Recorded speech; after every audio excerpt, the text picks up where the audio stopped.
right, so let's go ahead and get started. Ladies and gentlemen, this is Jeanette. She is one of the researchers that we have that does most of the religious side.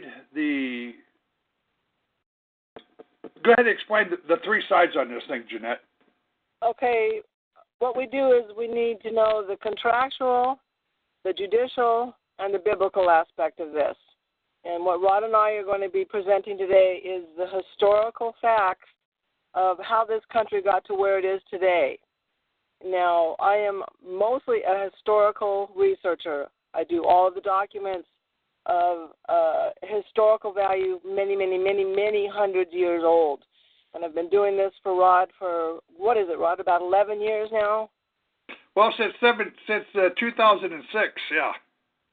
Well, yeah, so a long time.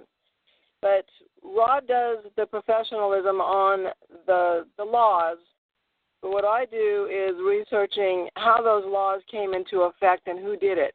The who, what, when, where, and why, and the means, the method, the motive, the opportunity, and the intent of what has been done to us. Now, Rod and I have done a timeline in the past.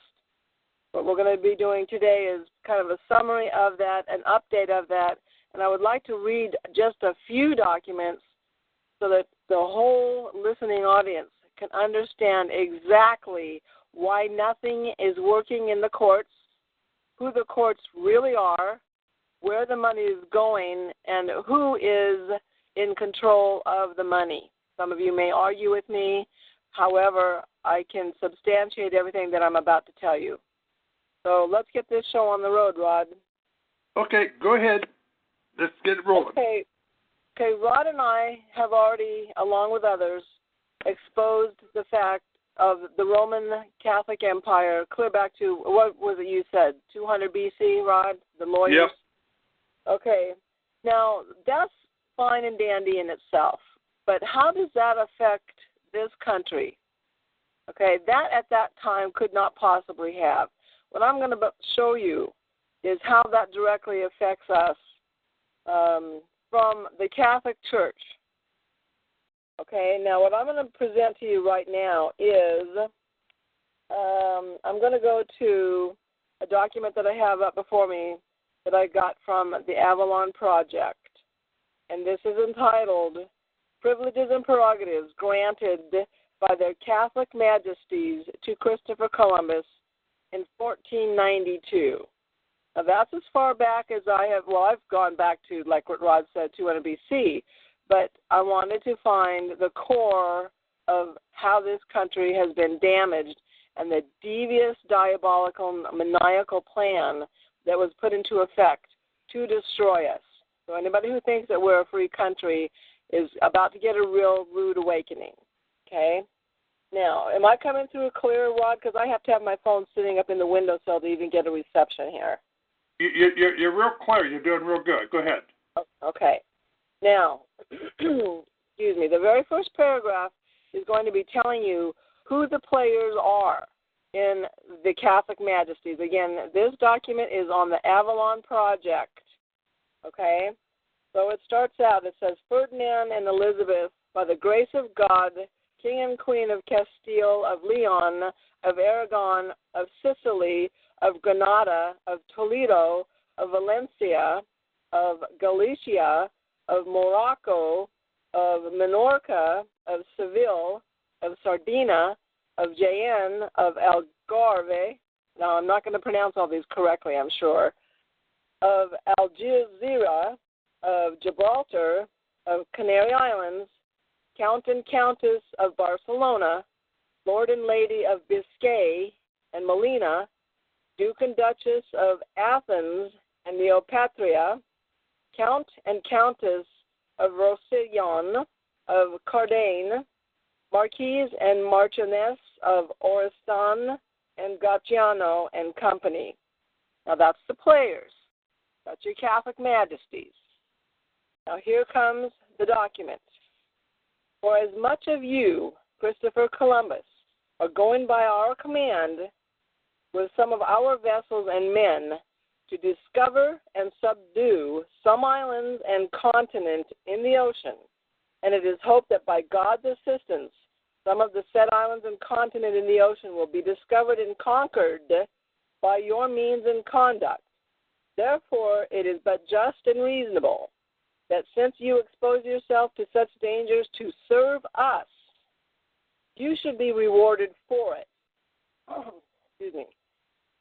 And we, being willing to honor and favor you for the reasons aforesaid, our will is that you, Christopher Columbus, after discovering and conquering the said islands and continent in the said oceans, or any of them, shall be our admiral of the said islands and continent you shall so discover and conquer, and that you be our admiral, viceroy, and governor in them, and that for the and that for the future you may call and style yourself the Christopher Columbus, and that your sons and successors in the said employment may call themselves dons, admirals, viceroys, and governors of them, and that you may exercise the office of admiral with the charge of viceroy and governor of the said islands and continent,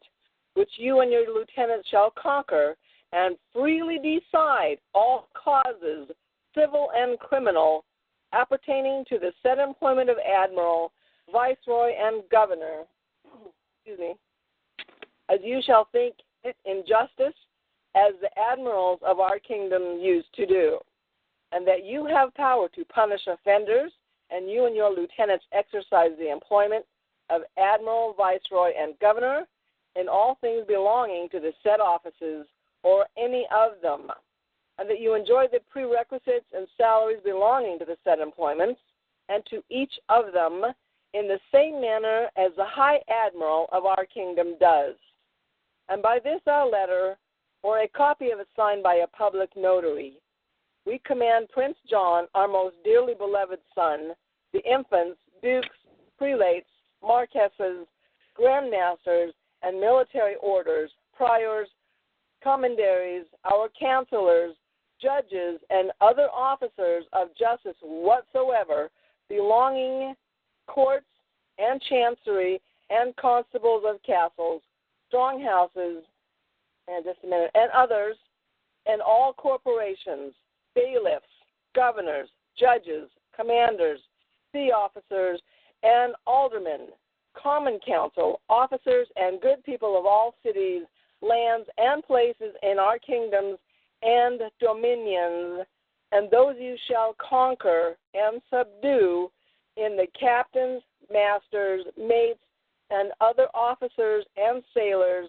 our natural subjects, now being, or that shall be, for the time to come, and any of them, that when you shall have discovered the said islands and continent in the ocean, and you or any that shall have your commission, shall have taken the usual oath in such cases, that they for the future look upon you as long as you live, and after you, your son and heir, and so from one heir to another forever, as our admiral on our said ocean, as viceroy and governor of the said islands and continent by you, Christopher Columbus, discovered and conquered, and that they treat you and your lieutenants by your appointed for executing the employments of admiral, viceroy, and governor as such in all respects, and give you all the prerequisites